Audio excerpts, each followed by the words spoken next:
Amigos oyentes, vamos a leer la palabra de Dios para una pequeña palabra del Evangelio de nuestro Señor Jesucristo. Leamos la carta del apóstol Pablo a los Filipenses, capítulo 1 y el versículo 21. Porque para mí el vivir es Cristo y el morir es ganancia. Lo leo de nuevo. Porque para mí el vivir es Cristo y el morir es ganancia. Dos pensamientos tenemos aquí, el vivir y el morir. ¿Cuán próximo está el uno al otro? La vida no es más que la antesala de la muerte. La muerte sucede inmediatamente a la vida.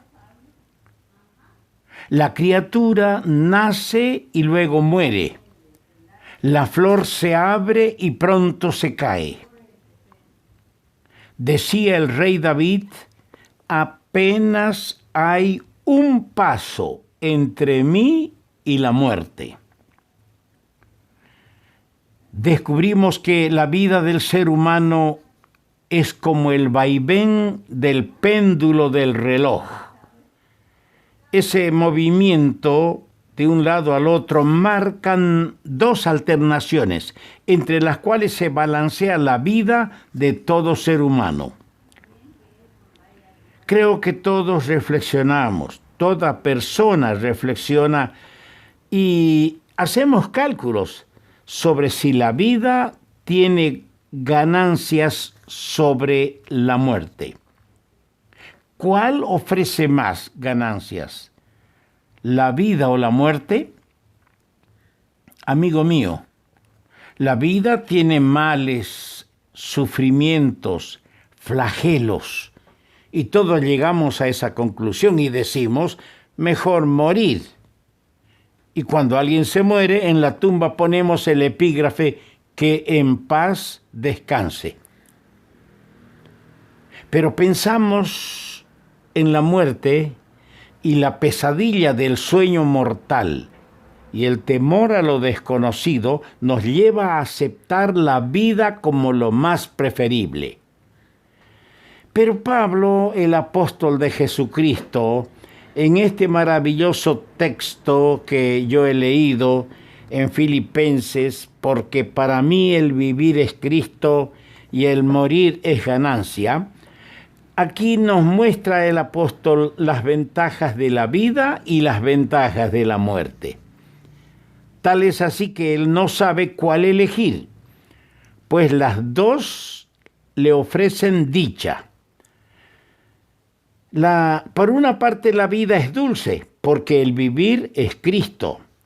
Por otro lado, la muerte es dulce, porque al morir se gana más de Cristo. Hay bendiciones de la vida, como las hay bendiciones de la muerte. Yo quiero que veamos el vivir del hombre natural, es decir, el hombre que no conoce a Jesucristo el Señor como su Salvador. El hombre que vive a su manera, sin pensar en Dios, o tal vez religioso, pero lejos del amor de Dios y del conocimiento de Jesucristo como su Señor y su Salvador.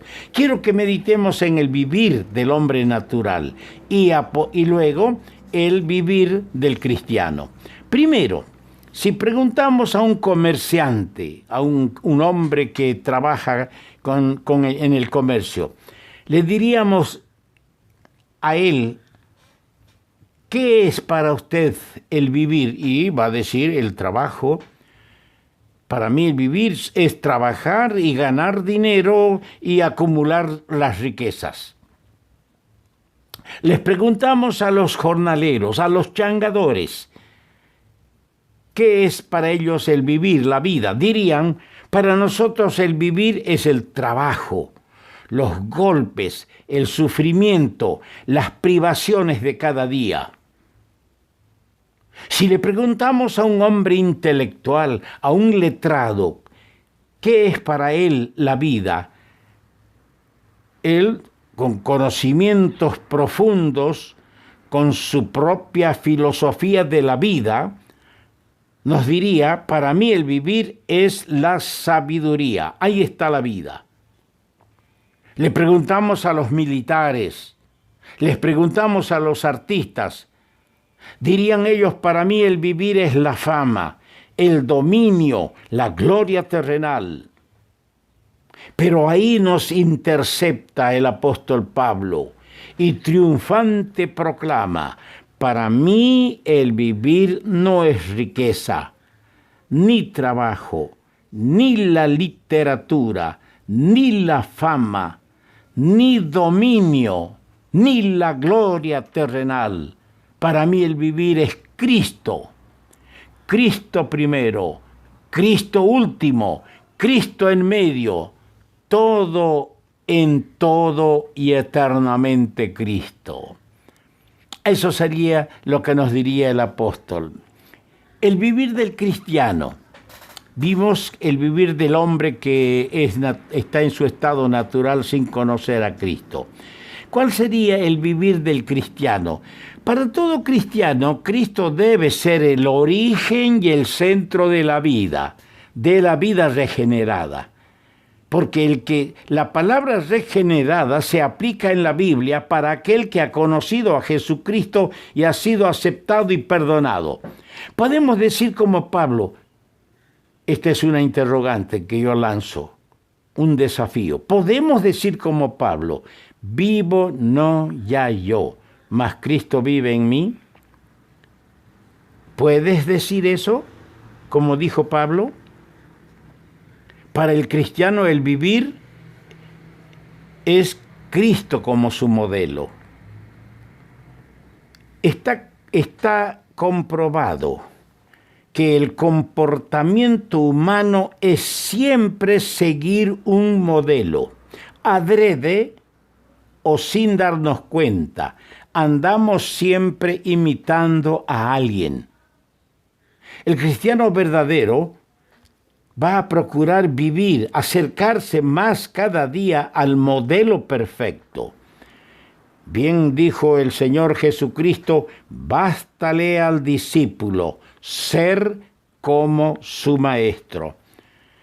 Este debe ser el vivir de los que somos de Cristo. Procurar ser semejantes a nuestro modelo, a nuestro maestro, el Señor Jesucristo.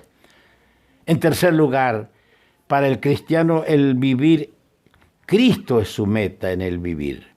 Quiere conocerle, amarle, reverenciarle y que otros también lleguen a conocerle como nosotros. Esa es la meta del cristiano, ese es el vivir del cristiano. Por ello la vida es dulce para el creyente, por ello vale la pena vivir siguiendo a Cristo.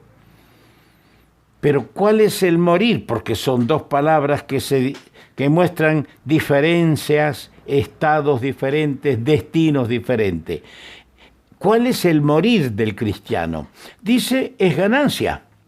Ahora, ¿cuáles son las ventajas, amigo, hermano en Cristo? ¿Cuáles son las ventajas que la muerte nos aporta a nosotros?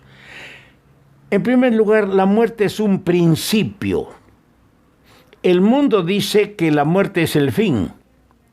Las Sagradas Escrituras dicen que la muerte es el comienzo de una serie sin fin de cosas. Cuando el gran apóstol Pedro escribía su segunda carta, anunciando ya su muerte, él decía en referencia a su muerte, en el capítulo 1, verso 15, él hablaba de su éxodo, usó esa palabra. El tiempo de mi éxodo está cercano, es decir, el tiempo de su partida, como el éxodo del pueblo israelita cuando salió de Egipto. Fue una liberación del cautiverio, el principio de su vida nacional para Israel. Así la muerte es el éxodo del espíritu de las limitaciones de la carne, para entrar en la plena libertad de la vida eterna. Pablo dice, teniendo deseo de ser desatado. Ahora, esta palabra que el apóstol utiliza aquí, teniendo deseo de ser desatado, en el griego se usaba, en el idioma griego, se usaba para el barco que suelta sus amarras y emprende viaje.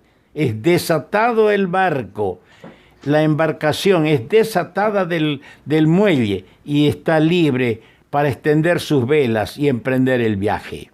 Y Pablo dice, quiero ser desatado. Por la muerte alcanzamos libertad. La libertad del espíritu aprisionado. Y esto significa libertad del pecado, porque el creyente ya no está más sujeto al pecado. ¿Y cuál es el morir del hombre natural? No quiere morir. Tiene temor, no tiene esperanza. Le aguarda el juicio y la eterna condenación. Y esa incertidumbre le hace preferir enfrentar lo conocido acá, pero no quiere aceptar la muerte como lo mejor. Dios permita que mis amigos oyentes escuchen esta palabra y elijan la vida con Cristo, y luego valorarán tanto la vida como la muerte, porque en ambas hay la esperanza que tiene el redimido.